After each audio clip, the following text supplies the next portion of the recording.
चलो समझते हैं ओम्स लॉ क्या होता है। ठीक है, ओम्स लॉ सब लोग 10th क्लास से ही पढ़ते आ रहे हो, I is equal to V by R, I is equal to V by R. ठीक है, बस वही चीज हम लोग आगे करेंगे भी। ठीक है, इसमें देखो हम लोग जो पढ़े थे यहां पर एक टर्म था करंट डेंसिटी बराबर conductivity into electric field. Current density बराबर कंडक्टिविटी इनटू इलेक्ट्रिक फील्ड हम बताए थे कि यही क्या है ओम्स लॉ। ठीक है, इसी चीज को अगर हम चाहें तो घुमा फिरा करके I is equal to V by R लिख सकते हैं। इसमें कोई लैंग्वेज का जरूरत नहीं है, 10th में ये सब पढ़ा हुआ है। अच्छा, हम लोग इसको जानते हैं, थोड़ा समझते हैं। करंट डेंसिटी को हम चाहें तो ऐसे लिख सकते हैं, जे इज इक्वल टू क्या हो जाएगा, आई बाय ए। ठीक है, ओम्स लॉ समझ रहे हैं हम लोग। जे इज इक्वल टू क्या लिख सकते हैं, आई बाय ए। अच्छा ठीक है, ये हमारा क्या है कंडक्टिविटी। कंडक्टिविटी को हम चाहे तो क्या लिख सकते हैं, 1 बाय रेसिस्टिविटी। कंडक्टिविटी को लिख सकते हैं 1 बाय क्या, रेसिस्टिविटी। अच्छा, इलेक्ट्रिक फील्ड ई की बात करें तो E इज इक्वल टू होता है V बाय एल। अभी कहां से लिख दिए, E is equal to V by L कैसे लिख दिए, जैसे देखो तो कोई एक वायर है इस तरीके से, ठीक है, और वायर में इस तरीके से कनेक्ट किए, बैटरी से इसको जोड़े, V 0। ठीक है, पोटेंशियल डिफरेंस V है, इधर क्या है 0 है। अच्छा ठीक है, E is equal to V by D हम लोग E is equal to V by D हम लोग कर चुके हैं जब हम लोग पैरेलल प्लेट कैपेसिटर का कैपेसिटेंस प्रूफ कर रहे थे। E is equal to V by D या इस टाइप से। अच्छा चलो देखो, जैसे कि बैटरी कनेक्ट किए, इलेक्ट्रिक फील्ड इसके अंदर है। अच्छा ठीक, यहां पर यहां का पोटेंशियल V, यहां का पोटेंशियल क्या 0, इलेक्ट्रिक फील्ड यहां से यहां जा रहा है। अच्छा ठीक, तो इसमें देखो तो ये वाला पॉइंट हो गया इनिशियल, ये हो गया इनिशियल, और ये हो गया क्या final point. Final point electric field यहां से यहां, हम लोग अपना उधर ही मान लो डिस्प्लेसमेंट कर रहे हैं, उस दिशा में ही क्या कर रहे हैं, डिस्प्लेसमेंट। ठीक है, और वायर का जो लंबाई है वो लंबाई है हमारा L। L क्या हो गया, लेंथ ऑफ वायर। ठीक है, लेंथ ऑफ वायर, वायर का लंबाई है L। ठीक, हम लोग एक रिलेशन पढ़े हैं, अगर धुंधला धुंधला से याद होगा, क्या जानते हैं, relation between field and potential. Delta V is equal to minus E delta R cos theta, ना minus electric field into displacement into cos theta. ये वाला रिलेशन हम लोग पढ़े हुए ना, ये कहां से लिख दिए, फ्रॉम रिलेशन क्या चैप्टर 2 से। वहां पे डेल्टा भी यानी चेंज इन पोटेंशियल का मतलब यहां से चल के यहां आए हैं, तो यहां का फाइनल पोटेंशियल और माइनस क्या इनिशियल पॉइंट का पोटेंशियल। तो फाइनल पॉइंट का पोटेंशियल यानी कि क्या VF माइनस VI बराबर minus electric field into displacement कितना कर रहे हैं, यहां से चल के यहां तक आए हैं, तो जो वायर का लेंथ है यानी कि क्या L इंटू कॉस थीटा की बात करें तो कॉस 0 डिग्री, क्योंकि इलेक्ट्रिक फील्ड जिस दिशा में है हम लोग चल करके यहां से वहां गए हैं, मतलब उसी दिशा में डिस्प्लेसमेंट, दोनों एक ही दिशा में है तो वो 0 डिग्री एंगल हो गया। अब उसके बाद फाइनल यहां का क्या है 0 पोटेंशियल, इनिशियली यहां का पोटेंशियल क्या है V बराबर minus electric field E, battery जो जोड़ दिया उसकी वजह से इलेक्ट्रिक फील्ड अंदर में E क्रिएट हुआ।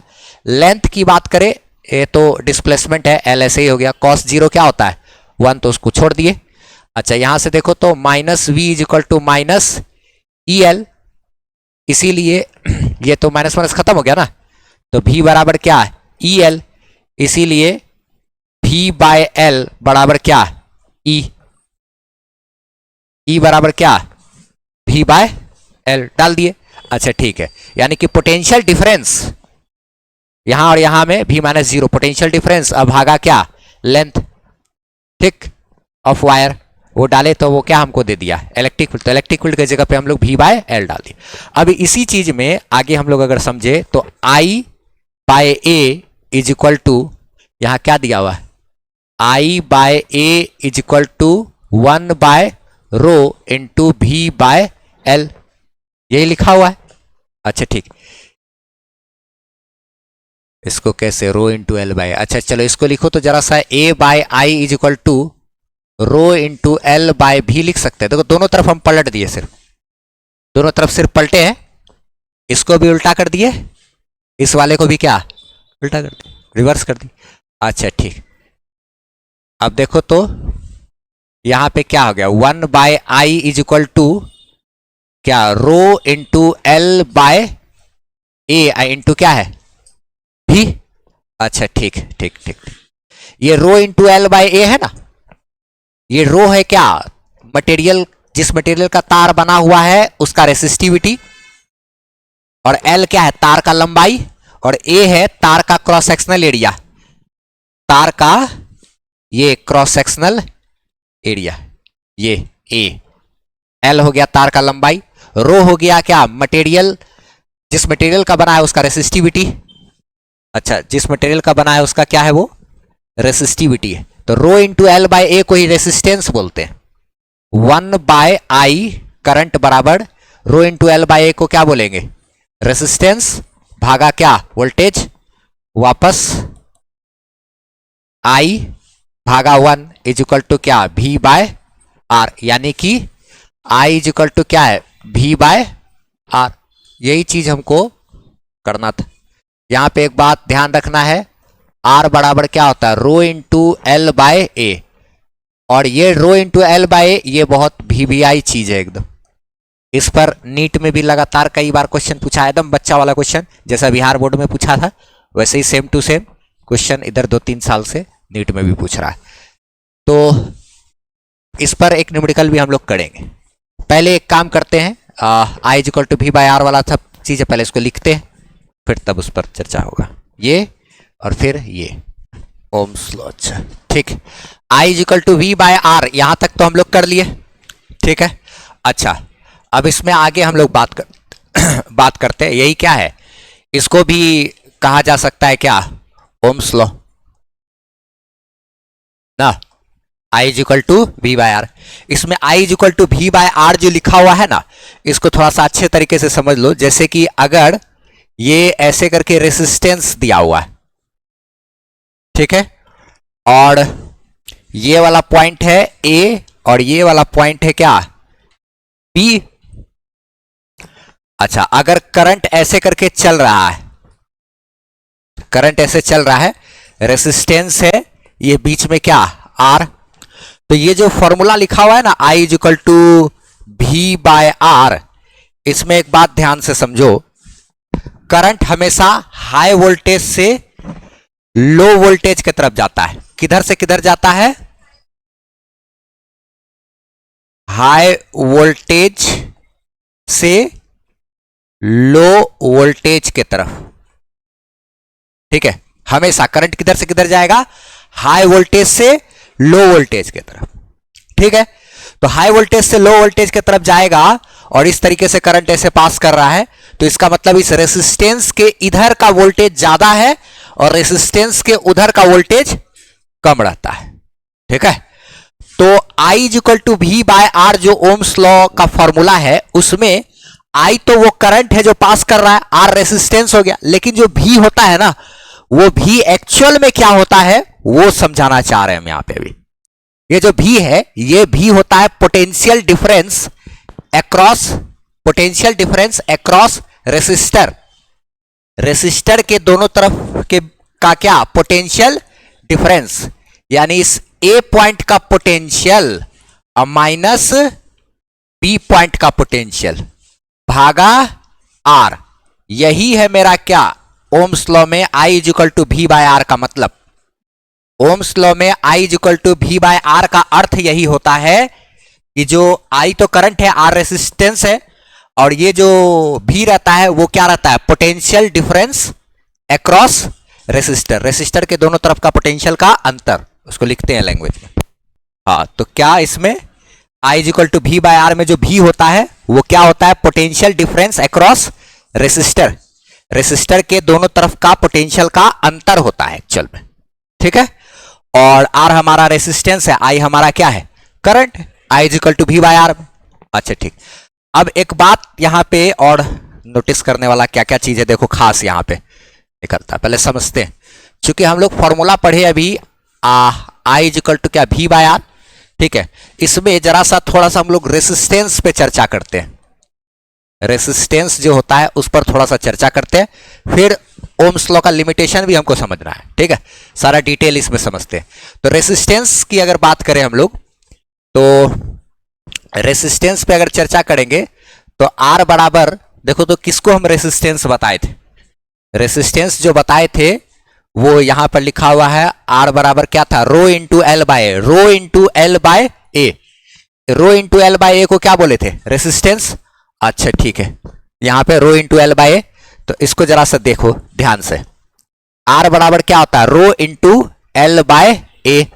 अच्छा, यहां पे हमको एक चीज समझ में आया कि जो रेसिस्टेंस होता है किसी भी वायर का, ये क्या है, रेसिस्टेंस ऑफ वायर, वायर का जो रेसिस्टेंस होता है वो किन किन बातों पर निर्भर करता है, तो देखा जाए जरा सा कि वायर का जो लेंथ है, देखिए वायर का जो लेंथ है उसके साथ रेसिस्टेंस का सीधा संबंध है, यानी कि अगर कोई तार का लंबाई जितना ज्यादा होगा रेसिस्टेंस उतना ज्यादा होगा। अच्छा ठीक है, तो ये लेंथ हो गया, और लेंथ के साथ रेसिस्टेंस का क्या है, डायरेक्टली प्रोपोर्शनल का रिलेशन है ना, ये जो है डायरेक्टली प्रोपोर्शनल। आर मतलब रेसिस्टेंस, ये बार बार बोलने की जरूरत नहीं है ना, आर जो है इसका length of wire, length of wire, wire के लंबाई के साथ सीधा संबंध है। अच्छा, रेसिस्टेंस का जो है क्रॉस सेक्शनल एरिया के साथ उल्टा संबंध है, ये इसका क्या मतलब हो गया, क्रॉस सेक्शनल एरिया के साथ उल्टा संबंध का क्या रिलेशन हुआ, इसके साथ उल्टा संबंध का क्या मतलब हुआ, एरिया मतलब क्या, यानी कि ये वाला तार का ये वाला एरिया, ठीक है, तार का ये वाला एरिया का क्या मतलब होता है, उसका मोटाई का पता चलता है उससे, यानी कि तार जितना ज्यादा मोटा होगा तो ये वाला उसका एरिया उतना ज्यादा होगा, ये एरिया जितना ज्यादा होगा उसका रेसिस्टेंस उतना कम होगा, एरिया और रेसिस्टेंस में उल्टा रिलेशन है। अच्छा ठीक, अब यहां पे एक चीज देखो, तो यानी कि जो मोटा तार रहता है ना उसका रेसिस्टेंस क्या रहता है, कम, ठीक है, मोटा तार का रेसिस्टेंस कम, और तार का लंबाई बढ़ाने पे रेसिस्टेंस बढ़ता है। अच्छा, अब एक बात और, यहां पे देखो तो रेसिस्टेंस एक चीज और पर निर्भर करता है, वो है रेसिस्टिविटी। रेसिस्टेंस जो है वो निर्भर करता है किस पे, रेसिस्टिविटी ऑफ मटेरियल, यानी कि मटेरियल ऑफ वायर, वायर जिस मटेरियल का बना हुआ है उसका जो रेसिस्टिविटी होगा उस पर भी रेसिस्टेंस निर्भर करेगा। जैसे कि कॉपर का तार का, कॉपर का है, तांबा, तांबा का तार है तो तांबा का रेसिस्टिविटी अलग होता है। फिर उसके बाद बात करें अगर हम लोग एल्यूमिनियम का तार है तो उसका रेसिस्टिविटी अलग है, चांदी का तार है उसका रेसिस्टिविटी अलग, सबका अलग अलग, ठीक है। अच्छा, अब देखो इसमें क्या है, कभी कभी सवाल पूछता है, जैसे बोर्ड एग्जाम में भी पूछा हुआ है, ठीक है, बिहार बोर्ड, सीबीएसई बोर्ड, फिर नीट में, सब में एक ही टाइप का सवाल देख रहे हैं। क्या पूछा था कि अगर किसी तार की लंबाई को दोगुनी कर दी जाए, ठीक है, तो उसके रेसिस्टेंस पर क्या असर पड़ेगा, ठीक है। तो लंबाई को खींच, तार को अगर खींच के लंबा करेंगे दो गुना, इसको खींच के दो गुना लंबा करेंगे तो तार का एरिया भी थोड़ा कम हो जाएगा, तार थोड़ा पतला भी तो हो जाएगा ना, क्या, तो अगर लंबाई दो गुना हुआ तो एरिया 2 टाइम्स क्या हो जाएगा, कम हो जाएगा। सवाल करेंगे अभी हम लोग, ठीक है। अच्छा चलो उस क्वेश्चन को करते हैं, फिर हमें एक और दूसरा चीज भी हमको समझाना है इसी फॉर्मूला के बारे में। एक चीज देखो तो, एक चीज पहले जरा सा समझो, रेसिस्टेंस निर्भर कर रहा है किस पे, रेसिस्टिविटी पे। बहुत बहुत गहराई वाला बात है, यहां पे थोड़ा अच्छे से ध्यान देना। रेसिस्टेंस निर्भर करता है किस पे, रेसिस्टिविटी पे, ठीक है, और रेसिस्टेंस निर्भर करता है तार के लंबाई पे और क्या, एरिया पे। ये तो ठीक बात है। कुछ लोग अगर ये पूछा जाए कि रेसिस्टिविटी किन किन चीजों पे निर्भर करता है, ठीक है, एक बात यहां पे देखो, इसी फॉर्मूला को हम लोग ऐसे लिख सकते हैं, चूंकि R बराबर rho into L by A, इसीलिए रो बराबर क्या लिख सकते हैं, देखो तो आर ए बाय क्या L, R A by L. अच्छा अच्छा अच्छा, ऐसा कर सकते हैं। तो यहां से अगर मान लिया जाए तार का लंबाई को खींच करके बढ़ा दिए, तो क्या उस तार का लंबाई को खींच करके क्या किए, बढ़ा दिए, मान लो दुगना कर दिए, ठीक है। तो सवाल होगा कि रेसिस्टिविटी पे क्या फर्क पड़ेगा, क्या रेसिस्टिविटी पे पहली बात फर्क पड़ेगा कि नहीं पड़ेगा, पहले हमको यह बताया जाए जरा। तार का लंबाई को क्या कर रहे हैं, बढ़ा रहे या घटा रहे, बदल रहे, तो क्या तार के लंबाई को बदलने से उसके रेसिस्टिविटी पे कोई फर्क पड़ेगा अथवा नहीं पड़ेगा। हाँ, फॉर्मूला यही दिखा रहा है आपको, है ना, कि अगर लंबाई को बदलेंगे तो रेसिस्टिविटी बदलेगा, बढ़ना घटना का बात नहीं कर रहे हम, बोले कि या तो लंबाई को आप खींच के तार को ज्यादा कम या कुछ भी कीजिए, लंबाई बदलिएगा तार का तो रेसिस्टिविटी पे फर्क दिखाई पड़ रहा है इस फॉर्मूला से, है ना। लेकिन ऐसा नहीं होता है, ये थोड़ा सा चीज को ध्यान में रखना है। रेसिस्टेंस निर्भर करता है तार के लंबाई पे, तार के एरिया पे, और तार जिस मटेरियल का बना है उस मटेरियल के रेसिस्टिविटी पे। लेकिन इस भी फॉर्मूला को घुमा फिरा दें और उसके बाद बोल दे कि ओ ऐसा ऐसा ऐसा बात नहीं, तब तो अगर ऐसा बात है तो तब तो फिर इसका मतलब ये हो गया कि अगर हम लंबाई को इधर कर दे, लंबाई इधर कर दे, आर इंटू ए बाय रो लिख दे, तो इसका मतलब ये हो गया कि तार का लंबाई हमारा रेसिस्टेंस, रेसिस्टिविटी और एरिया पे निर्भर करता है कि तार का लंबाई कितना होगा। ऐसा तो बात नहीं है, बात समझ रहे क्या कहना चाह रहे हैं इसमें। तार का जो लंबाई है वो क्या कभी निर्भर करेगा रेसिस्टेंस पे कि मटेरियल का रेसिस्टिविटी कैसा है, या तार का मोटाई कैसा है, उस पर क्या लंबाई निर्भर कर जाएगा। तार का मोटाई ज्यादा हो या कम उस पर कभी निर्भर करेगा तार का लंबाई, नहीं करेगा, वो तो इस पर निर्भर करेगा कितना खर्चा किए, कितना ज्यादा लंबा तार खरीदे पैसा देके क्या। अच्छा तो हाँ, रेसिस्टेंस का कहां हम बात किए, ये तो लिख भी दिए, लिखित में दे दिए। रेसिस्टिविटी अलग चीज है। रेसिस्टिविटी किसी तार का मटेरियल का गुण होता है। जब तक हम तांबा से पीतल नहीं कर देंगे तब तक रेसिस्टिविटी नहीं बदलेगा। जब तक मटेरियल चेंज नहीं करेंगे तब तक रेसिस्टिविटी नहीं बदले। अगर तार का या तो आप मटेरियल चेंज कीजिए या तो आप तापमान को बढ़ाइए घटाइए, क्योंकि हम पढ़े हैं रेसिस्टिविटी निर्भर करता है टेम्परेचर पे। तो अगर हम रेसिस्टिविटी बदलना चाहते हैं तो उसका सिर्फ दो ही उपाय है। रेसिस्टिविटी सिर्फ दो चीज पे निर्भर करता है, या तो टेम्परेचर पे, कल ही पढ़े थे ना, कल ही पढ़े थे शायद, जो भी। तो रेसिस्टिविटी कैसे बढ़ेगा घटेगा, टेम्परेचर बढ़ाएंगे तो ये अगर मेटल है, कंडक्टर है, तो टेम्परेचर बढ़ाने से रेसिस्टिविटी बढ़ेगा, टेम्परेचर कम करने से रेसिस्टिविटी घटेगा, ये पढ़े थे। अच्छा, तार अगर बदल दिए, मटेरियल बदल दिए, कॉपर के जगह एल्यूमिनियम या फिर क्या सिल्वर का या कोई और मटेरियल का तार लेंगे, तो जब मटेरियल बदलेंगे तभी हमारा रेसिस्टिविटी बदलेगा। एक्चुअली में जो रेसिस्टिविटी होता है उसका फॉर्मूला क्या होता है, किसी को याद है? M/NE² टॉ, ये होता है एक्चुअल फॉर्मूला, बताए थे। अच्छा अच्छा अच्छा अच्छा अच्छा, इसे बताए थे हम लोग। ये सिर्फ किस पे निर्भर करता है, number of electron per unit volume. Number of electron per unit volume अलग अलग मटेरियल में अलग अलग। रिलैक्सेशन टाइम, ये कैसे होगा, टेम्परेचर बढ़ाएंगे रिलैक्सेशन टाइम घटेगा, रिलैक्सेशन टाइम घटेगा तो रेसिस्टिविटी बढ़े। तो ये सब चीज का चर्चा किए थे हम लोग, यहां इधर ही कुछ बातचीत किए थे। कहां गया भाई, मोबिलिटी से पहले सेमीकंडक्टर के लिए रेसिस्टिविटी का ना, ये सब it varies material to material. जब मटेरियल को बदलते हैं तभी रेसिस्टिविटी बदलता है, इस पर बातचीत किए थे। और क्या क्या इसमें पढ़े थे ना हम लोग सारा चीज। रेसिस्टिविटी ना, मटेरियल का वह गुण जो विरोध करता है करंट को पास करने में। कंडक्टिविटी का ठीक उल्टा था, क्या 1/कंडक्टिविटी का फॉर्मूला लिखे, एम पड़ गया, ऐसा ऐसा, ये सारा चीज किए थे ना। जब तापमान बढ़ाएंगे, टेम्परेचर बढ़ाएंगे तो रिलैक्सेशन टाइम घटेगा, जिसके कारण रेसिस्टिविटी बढ़ जाएगा। तो टेम्परेचर पे डिपेंड किया, और क्या मटेरियल टू मटेरियल वेरी करता है ना। तार का लंबाई से कोई मतलब नहीं। अरे भाई, अगर हम तार का लंबाई बदल दें उस तो थोड़े ना कॉपर से वो सिल्वर हो जाएगा क्या। तो जब तक कॉपर से सिल्वर नहीं होता, मटेरियल चेंज नहीं करता, रेसिस्टिविटी चेंज नहीं करे। तो तार के लंबाई को चाहे आप खींच के दुगुना कर दे, 4 गुना कर दे, या काट के छोटा कर दे, उससे रेसिस्टिविटी पे फर्क नहीं पड़ेगा।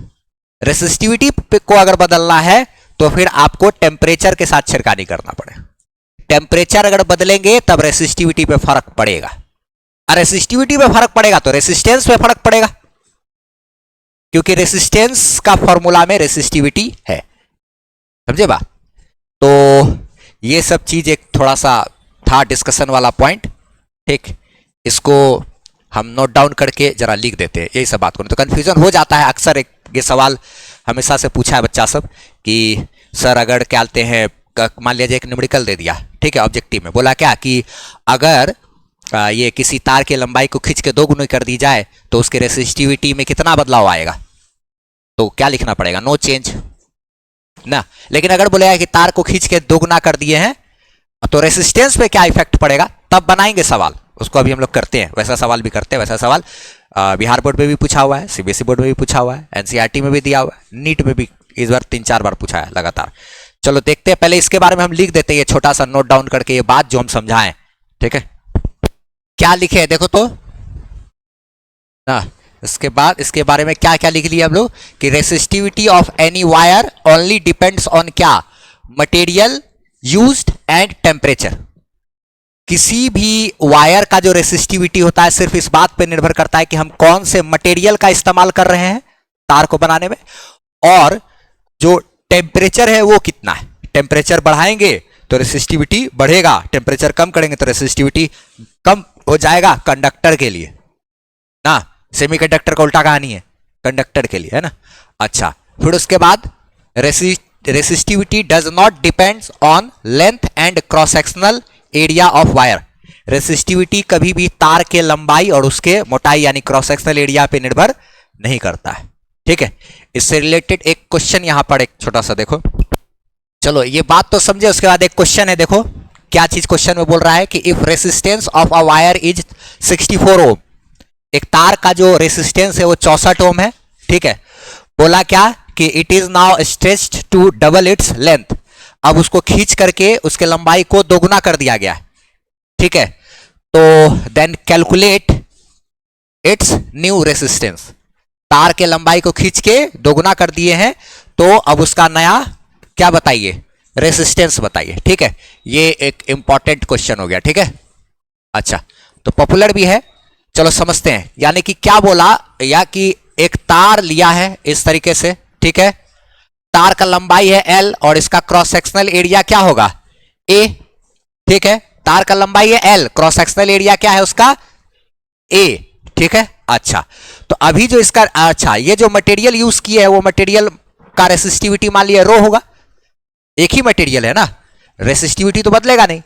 अच्छा, अभी इसका जो रेसिस्टेंस है यानी कि जो ओल्ड वाला जो रेसिस्टेंस है, आर ओल्ड पुराना वाला जो रेसिस्टेंस है वो क्या होगा, रो इंटू एल बाय ए, और यही रेसिस्टेंस का मान क्या है, 64 ओम, 64 ओम। अच्छा, ये जो सिंबल है इस सिंबल का नाम क्या है, कोई बता सकते हो? कौन? ओमेगा, सही बात बोले, वेरी गुड। ओमेगा होता है ये सिंबल का नाम, ठीक है। लोग के दिमाग में रहता है कि ये सिंबल को ओमेगा ओम ओम बोलते हैं। अरे ये जैसे लेमडा, वेवलेंथ, वेवलेंथ तो क्या बोलेंगे कि ये क्या है, वेवलेंथ है, नहीं, लेमडा से, ये लेमडा से हम वेवलेंथ को डिनोट कर रहे हैं। उसी तरीके से यहां ओमेगा से हम लोग ये जो रेसिस्टेंस का यूनिट है उसको डिनोट कर रहे हैं। और ओमेगा 2 प्रकार का होता है, एक होता है ये बड़ा वाला ओमेगा, एक होता है छोटी ओमेगा। ऐसे इससे एंगुलर वेलोसिटी वगैरह को डिनोट किया जाता है, ठीक है। ये सब एक ऐसे है, देखे लोग को होता है कंफ्यूजन, इसलिए हम बता दिए, ठीक है। तो ये पुराना रेसिस्टेंस कितना है भैया, 64 ओम, ठीक है। अब नया रेसिस्टेंस की बात करें तो उसके लिए तो तार को खींच के लंबा करना पड़ेगा ना। तो चलो देखो, तार को अगर हम लोग खींच करके लंबा करेंगे तो एक बात ध्यान से सुनो, ठीक है। इसका तार का लंबाई क्या हो गया है, अब 2 गुना कर दिए, ठीक है। तो इसका क्रॉस सेक्शनल एरिया आधा हो जाएगा। सिर्फ बोल देने से आधा नहीं हो जाएगा, क्यों आधा होगा उसके बाद पे भी आपको चर्चा कर देते हैं। देखो, लंबाई को 12 किए, ये क्या हो गया, इसका क्रॉस सेक्शनल एरिया जो है ये हो जाएगा अब a/2। क्यों a/2? क्योंकि देखो तार को जब खींचे हैं तो जो तार का जो आयतन था पहले, तार का जो वॉल्यूम था पहले, बाद में भी तार को खींचने के बाद भी उसका जो वॉल्यूम है वो तो जस का तस रहेगा, वॉल्यूम में बदलाव नहीं आएगा। जो तार है, जो मटेरियल जो इस्तेमाल किया, इतना बड़ा सा अगर ये तार है, इसको खींच के अगर हम डबल कर दे तो तार का पहले जितना आयतन था, पहले जितना वॉल्यूम था, बाद में भी उसका वॉल्यूम उतना ही रहेगा, वॉल्यूम चेंज नहीं होगा। तो ये वॉल्यूम सेम रहे ना, यहां पे इसके लिए क्या क्या करना पड़ेगा, वॉल्यूम, चूंकि क्या होना चाहिए, वॉल्यूम हमारा कांस्टेंट होना चाहिए, कांस्टेंट ही रहना चाहिए। तो देखो, तो पहले वॉल्यूम क्या था, A इंटू एल, बाद में भी क्या होना चाहिए, A/2 इंटू क्या 2L करो तो बात तो वही आ जाता है ना, वॉल्यूम हमारा क्या रहना चाहिए, कांस्टेंट। इसीलिए अगर हम लंबाई को 3 गुना करेंगे तो एरिया भी क्या 3 गुना कम हो जाएगा। अगर लंबाई को खींच के 3 गुना कर देंगे तो क्रॉस सेक्शनल एरिया A/3 हो जाएगा ना, लंबाई 3 गुना, तो इधर क्रॉस सेक्शनल एरिया A/3, ताकि गुना करने के बाद AL यानी वॉल्यूम हमारा जस का तस ही रहे। ठीक है, वॉल्यूम बदल नहीं सकता है मटेरियल का। ठीक है, तो चलो अब नया रेसिस्टेंस की बात करें तो नया रेसिस्टेंस का क्या फॉर्मूला, रो, मटेरियल का रेसिस्टिविटी तो अब भी रो ही रहेगा, मटेरियल का जो रेसिस्टिविटी है वो तो अब भी क्या रहेगा, रो, और पहले भी यहां पे क्या था, रो ही था, पहले भी रो ही था, तो मटेरियल तो चेंज नहीं किए हैं। अगर तो कॉपर का तार है तो वही है ना। तो अब नया रेसिस्टेंस जैसे देखो तो क्या लिखेंगे, आर न्यू वाला रेसिस्टेंस बराबर क्या फॉर्मूला, रो इंटू लंबाई, रो इंटू एल बाय, तो लंबाई कितना हो गया भैया 2L, लंबाई कितना है 2L बाय ए की बात करें, एरिया अब हमारा A/2 हो गया, ये अब हमारा A/2 हो गया। तो देखो तो आर नया वाला जो रेसिस्टेंस है ये 2 ऊपर गुना में चला जाएगा, 2 ऊपर जाएगा ना गुना में, तो रो इंटू क्या 2 इंटू एल इंटू ये 2 नीचे से ऊपर चला गया, अब भागा A जस का तस। तो आर जो नया वाला है वो देखो तो इसमें रो इंटू एल बाय ए हमको नजर आया, गुना में 2 दूना 4। अच्छा, और ये जो नया वाला जो रेसिस्टेंस है rho into L by A, तो पुराना रेसिस्टेंस था भाई, rho into L by A, rho into L by A, ये तो पुराना रेसिस्टेंस था जिसका मान था क्या 64 गुना क्या 4। तो आर जो नया वाला रेसिस्टेंस आया ये क्या 64 गुना 4। तो यहां से हमको एक बात समझ में आया कि जो नया वाला रेसिस्टेंस है ये 64 गुना 128 गुना 256, शायद 256 ओम, यानी कि एक बात हो गया, अच्छा 56, हाँ ठीक, चलो, तो यानी कि 4 गुना हो गया ना, 4 गुना हो गया ना। तो यानी कि हमको एक बात समझ में आया कि जो नया वाला जो रेसिस्टेंस होगा वो जितना गुना करेंगे, जितना गुना तार का लंबाई को करेंगे ना, उसके स्क्वायर के इसमें रहता है, एन स्क्वायर के, नया वाला रेसिस्टेंस एन स्क्वायर के क्या रहेगा, प्रोपोर्शनल रहेगा। जैसे अगर बोलेगा कि 3 गुना तार के लंबाई को कर दिए, इसका मतलब 9 गुना रेसिस्टेंस हो जाएगा नया रेसिस्टेंस। अगर बोला कि तार के लंबाई को खींच के 4 गुना कर दिए तो नया रेसिस्टेंस 16 गुना हो जाएगा। तार के लंबाई को खींच के 5 गुना करेंगे तो नया रेसिस्टेंस 25 गुना हो जाएगा। बात समझे? क्या लिखे क्या है देखो तो, नया वाला जो रेसिस्टेंस है वो एन स्क्वायर के प्रोपोर्शनल होगा, इसका मतलब new resistance will be n square times, नया रेसिस्टेंस जो है वो एन स्क्वायर गुना हो जाएगा ना इनिशियल वैल्यू का, शुरू में जो रेसिस्टेंस का मान है उसका एन स्क्वायर गुना हो जाएगा नया वाला रेसिस्टेंस, अगर वायर के लंबाई को बढ़ाया जा रहा हो एन टाइम्स। अगर तार के लंबाई को एन गुना बढ़ाया जा रहा हो तो नया वाला जो रेसिस्टेंस है पुराने वाले रेसिस्टेंस का एन स्क्वायर गुना हो जाएगा। क्या समझे बात? इस चीज को एकदम अच्छे तरीके से ध्यान में रखना है। अच्छा, इसी में एक चीज और कि अगर हम लोग तार के लंबाई के साथ कुछ भी करते हैं, चाहे उसके लंबाई को बढ़ाते या घटाते, कुछ भी करेंगे तो उसके क्या चीज पे फर्क नहीं पड़ेगा, रेसिस्टिविटी पे, उसके रेसिस्टिविटी पे कोई तरह का फर्क नहीं पड़ता है। ठीक है, तो ये बात का ध्यान रखना। एक इंपॉर्टेंट सा ग्राफ है, लास्ट एक इंपॉर्टेंट ग्राफ है, देखो तो, चूंकि आई इज इक्वल टू क्या होता है, V बाय आर, इसीलिए देखो तो आर उधर जाएगा, आई इधर आएगा, तो आर बराबर क्या, V बाय आई ना। तो आई भी कैरेक्टरिस्टिक एगो ग्राफ होता है, देखो V और I के बीच का, V बटा आई, V बटा आई, ये ग्राफ ऐसे खींचा हुआ है ऐसे। ये देखो तो R जो है ये हमको स्लोप समझते हो, टेन थीटा, वोल्टेज बटे करंट, वोल्टेज भागा करंट, क्या दिया, रेसिस्टेंस। तो ये जो ग्राफ अगर है ना, यहां अगर थीटा है तो हमको यहां पे एक बात ध्यान रखना है कि R इज इक्वल टू क्या होगा, V बाय आई बराबर टेन थीटा, यानी कि क्या, स्लोप।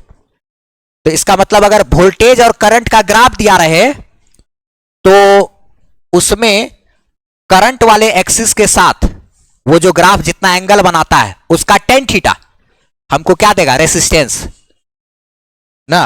ये टेन थीटा बराबर लिखेंगे परपेंडिकुलर, यानी कि क्या, V बाय क्या, आई, टेन थीटा बराबर V बाय आई।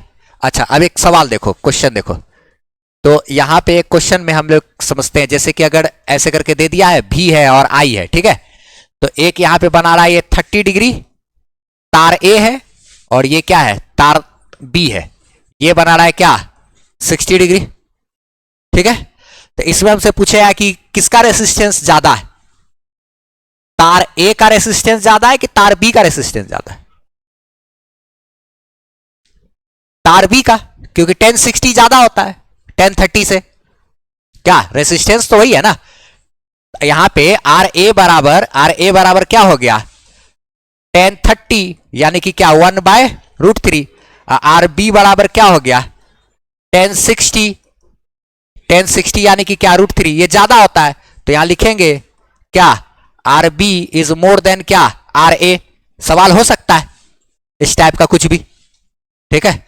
अच्छा एक बार CBSE में जानते हो क्वेश्चन में ऐसे पूछा था, ऐसे इस टाइप का क्वेश्चंस ऐसे करके बिहार बोर्ड में दे सकता है नॉर्मल, ठीक है, लेकिन CBSE में एक बार क्या किया ना, ऐसे करके क्वेश्चन पूछा था, दे दिया, बोला कि यही पूछता है अक्सर, वोल्टेज और करंट का ही, ठीक है। ठीक, अब हम एक बार फिर से ग्राफ दे रहे हैं, इधर A है और इधर क्या है, B है। बोला क्या कि RA और RB में बताइए, RA और RB में बताइए कौन ज्यादा है और कौन कम है, बस ये बताना है, समझ गए। इस वाले क्वेश्चन में देखो ध्यान से, हम लोग जब भी एंगल ले रहे हैं तो किसके साथ का एंगल देखते हैं, करंट वाले एक्सिस के साथ का एंगल देखते हैं। करंट वाले एक्सिस के साथ एंगल छोटा तो टेन थीटा छोटा, रेसिस्टेंस कम। करंट वाले एक्सिस के साथ देखें तो करंट, यहां पे एक्सिस को बदल दिए, देखो ना, आई भी को उल्टा कर दिए, समझे, इसी में तो गड़बड़ा देता है ना, V और I है, तो यहां तो सिंपल दिख रहा था, यहां पे आई भी को क्या किया, ग्राफ को खाली ऐसे उल्टा कर दिया बस। करंट के साथ, यानी कि ये वाला ना एंगल देखते हैं जी, इसमें एंगल θ1 और इसमें एंगल क्या है, θ2, तो यहां पे θ2 तो ज्यादा है ना θ1 से, तो I के साथ बनाने वाला एंगल A ज्यादा बड़ा एंगल बना रहा है, तो A का रेसिस्टेंस ज्यादा है, A का रेसिस्टेंस ज्यादा है, ये बात ऐसे सोचना था आपको, ठीक है। तो चलो पहले इस सब चीज को लिखते हैं। इसमें एक बात हम लोग तो समझ गए कि जो ग्राफ इसका बनता है, ओम्स लॉ का जो ग्राफ है, ये ओम्स लॉ का ये ग्राफ है, ठीक है, ये एक्चुअल में क्या हो गया, ग्राफ ऑफ, हाँ, ओम्स लॉ, ठीक है, एकदम स्ट्रेट लाइन ग्राफ होता है, सीधा लाइन, वोल्टेज और करंट का ये जो ग्राफ होगा एकदम सीधा लाइन का ग्राफ होगा, ठीक है। यहां पे एंगल विथ क्या, ये हमको क्या लेना है, angle with current axis, current axis, ये बात का ध्यान रखना है, करंट एक्सिस के साथ हम लोग क्या करेंगे, एंगल लेंगे, ठीक है। तो चलो एक बार देख लेते हैं कितना क्या क्या चीज हम लोग किए हैं, कहां से थे, हाँ ठीक है ठीक है ठीक है, यानी ओम्स लॉ के टॉपिक में ये चल रहा था, ये किए, ये फिर ये फिर ये फिर ये और ये यहां तक ना। ओम्स लॉ का लिमिटेशंस क्या क्या होते हैं, बस इसी को हम लोग को समझना ना। लास्ट हम लोग ओम्स लॉ के बारे में समझे थे, उसका ग्राफ देखे थे, ठीक। देखो ओम्स लॉ में क्या क्या लिमिटेशंस है, जैसे कि हम लोग इतना जानते हैं कि कंडक्टर में अगर हम लोग इस तरीके से वोल्टेज अप्लाई कर दे, ये पॉजिटिव टर्मिनल और इधर क्या negative terminal plus minus battery का, तो ये जैसे तार का एक हिस्सा अगर दिखा रहे हैं तो कंडक्टर में क्या होता है कि करंट तो पास कर गया, ऐसे इधर से करंट निकलता है और ऐसे करंट फ्लो करता है। ठीक है, हमेशा ध्यान रखना है बैटरी में करंट इधर से ऐसे निकलता है, ऐसे चलता है। ठीक है, तो कंडक्टर में करंट इस तरीके से पास किया। ठीक, तो होता क्या है ना कि कुछ चीज ऐसा है, जैसे सेमीकंडक्टर का तो नाम सुने ही हो, है ना। सेमीकंडक्टर में कुछ कहानी ऐसा होता है कि अगर आप इस तरीके से जोड़ रहे हैं, ठीक है, एंड को ए बी इस तरीके से पॉजिटिव टर्मिनल नेगेटिव टर्मिनल ऐसे जोड़े तो एक तरफ से करंट चला गया। ठीक, अच्छा, जब इसी चीज को रिवर्स करके अगर जोड़ेंगे तो कंडक्टर में तो देखा जाता है कि चलो ठीक है भाई, क्या होगा अगर इसको बैटरी को ऐसे चेंज कर दे तो करंट फिर मेरा क्या इधर से जाएगा। लेकिन सेमीकंडक्टर वगैरह है जिसको कुछ डायोड वगैरह भी हम लोग कहते हैं, जानेंगे उसके बारे में। अगर इस तरीके से रिवर्स कर देंगे ना, ए बी पॉजिटिव निगेटिव, अब इधर से करंट भेजना चाहेंगे तो इधर से करंट नहीं जाएगा, इधर से करंट ब्लॉक हो जाता है। अच्छा, यानी एक तरफ से करंट जाता है, एक तरफ से करंट नहीं, ऐसा भी होता है। इसके बारे में हमको चर्चा करना है चैप्टर नंबर 14 सेमीकंडक्टर में। ठीक है, वहां हम लोग पढ़ेंगे डिटेल में कि आखिर क्या होता है सेमीकंडक्टर के अंदर, ऐसा चीज जिसमें कि करंट एक तरफ से जाता है एक तरफ से नहीं जाता है। और सेमीकंडक्टर में भी एक दो टाइप का सेमीकंडक्टर को मिला के कुछ बनाया जाता है, जैसे एक पी टाइप सेमीकंडक्टर होता है, एन टाइप सेमीकंडक्टर होता है, दोनों को मिलाया जाता है, उसके बाद एक डायोड बनता है, उसी से एलईडी बल्ब बनता है। ठीक है, रेक्टिफायर वगैरह सब बनता है, मोबाइल का चार्जर वगैरह में वो सब में यूज होता है, एम्पलीफायर में यूज होता है, सब सीखना हम लोग को। तो ओम्स लॉ हर जगह पे वैलिड नहीं हो पाता है, एक तो डायोड वगैरह में ऐसा चीज नहीं है, और एक बात, ओम्स लॉ तभी वैलिड है जब हमारा टेम्परेचर कांस्टेंट हो। ठीक है, टेम्परेचर बार बार बदल नहीं रहा हो, और एक बात कि रेसिस्टेंस भी हमारा कांस्टेंट होना चाहिए। अगर रेसिस्टेंस वेरी करेगा तब ओम्स लॉ काम नहीं करेगा। अच्छा, और टेम्परेचर अगर बदलेगा तो जाहिर सी बात है टेम्परेचर बदलने से भी तो रेसिस्टेंस पे फर्क पड़ता है। कंडक्टर के कहानी में अगर हम लोग टेम्परेचर बढ़ाएंगे तो रेसिस्टेंस बढ़ेगा, टेम्परेचर कम करेंगे तो रेसिस्टेंस कम हो जाएगा। ठीक है, तो ये ध्यान रखना है कि टेम्परेचर अगर वेरिएबल हो, यानी कि रेसिस्टेंस अगर वेरिएबल हो, तो इन दोनों कंडीशन में ओम्स लॉ काम नहीं करता है। एक और सिचुएशन है, ये डायोड के केस में भी काम नहीं करता है, एक P type N type semiconductor, जिसके बारे में हम लोग को चैप्टर नंबर 14 में बहुत ही विस्तार से समझना है। ठीक है, वहां पे जानेंगे अच्छे से गहराई पे उसका सब बात। तो डायोड वगैरह में उसमें भी इस तरीके का समस्या है, वहां पर भी काम नहीं करता है ओम्स लॉ।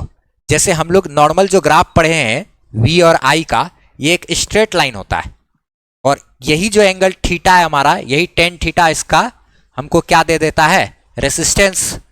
स्ट्रेट लाइन है ना। अच्छा, तो ये स्ट्रेट लाइन अगर जब तक है तब तक तो ठीक है, ओम्स लॉ चल रहा है। लेकिन डायोड वगैरह में क्या है ना, उसमें वोल्टेज वगैरह का कहानी अलग होता है। इसमें करंट और वोल्टेज जब वेरी करेगा, वोल्टेज और करंट जो वेरी करेगा, तो ये थोड़ा ऐसे, थोड़ा क्या कहते हैं, कभी कम कभी फिर ज्यादा हो जाता है, सैचुरेट हो जाता है, फिर इधर भी इस तरीके से। वहां पे ग्राफ कर्व लाइन होता है। करंट और वोल्टेज का जब ग्राफ जब तक हमारा स्ट्रेट लाइन है रहेगा, यानी कि वोल्टेज को चेंज कर रहे हैं तो उसी हिसाब से करंट भी उसी अनुपात में मेरा बढ़ रहा है अगर, ठीक है, तब तक कहेंगे कि ओम्स लॉ काम कर रहा है। लेकिन अगर करंट और वोल्टेज का वेरिएबल, ये जो वेरिएशन है वो थोड़ा सा अगर बदल जाए, ठीक है, कर्व लाइन में अगर ग्राफ बन रहा है, तब वो हमारा कहेंगे कि वहां पे ओम्स लॉ काम नहीं कर रहा है। तो डायोड वगैरह में, सेमीकंडक्टर में ऐसा होता है। लेकिन ये कैसे होता है, ये ग्राफ का पूरा अंदर मतलब सारा चीज की कैसे बना ये सब ग्राफ, सारा चीज डिटेल में हमको पढ़ना है चैप्टर नंबर 14 में। तो यहाँ पे हम लोग कुछ बात नोट डाउन करेंगे ओम्स लॉ का लिमिटेशंस में। पहला बात ये कि वेरिएबल रेसिस्टेंस और वेरिएबल टेम्परेचर के लिए ओम्स लॉ काम नहीं करता है, और साथ ही साथ कुछ डायोड है जिसके लिए ये ओम्स लॉ काम नहीं करता है। डायोड के बारे में विस्तार से हम लोग को चैप्टर नंबर 14 में जानना है। ठीक है, लिख लेते हैं जरा इसको फटाफट। चलो देखो, ओम्स लॉ का लिमिटेशंस में क्या क्या लिखे हम लोग, पहले बात यही वही जो बोले ना, ये वेरिएबल रेसिस्टेंस के लिए वैलिड नहीं है, वेरिएबल टेम्परेचर के लिए वैलिड नहीं है, और डायोड के लिए वैलिड नहीं है। डायोड के बारे में चैप्टर 14 में पढ़ना है। ये डायोड के लिए आईवी कर्व थोड़ा सा करंट और वोल्टेज का जो ग्राफ होता है ना वो कुछ इस प्रकार का होता है, लेकिन ये ग्राफ ऐसा क्यों बना, क्या बना, ये सारा डिटेल हमको पढ़ना है चैप्टर नंबर 14 में। ठीक है, अब इसके बाद आगे बढ़ते हैं हम लोग, टेम्परेचर डिपेंडेंस ऑफ रेसिस्टिविटी, ठीक है, और रेसिस्टिविटी ऑफ वेरियस मटेरियल्स वो देखते हैं हम लोग। ठीक है, आप हमारी वेबसाइट से फ्री पीडीएफ नोट्स ले सकते हो, एसेज ले सकते हो, और सारा एड फ्री वीडियो लेक्चर्स आप देख सकते हो, वो भी एकदम अरेंज किया हुआ आपको 11th 12th का फिजिक्स का सारा वीडियोस वगैरह मिल जाएगा। और कमेंट सेक्शन में पिन अप किया हुआ हमारा व्हाट्सएप चैनल का लिंक है, उसको आप फॉलो जरूर कर लीजिए ताकि हमसे आप बेहतरीन ढंग से जुड़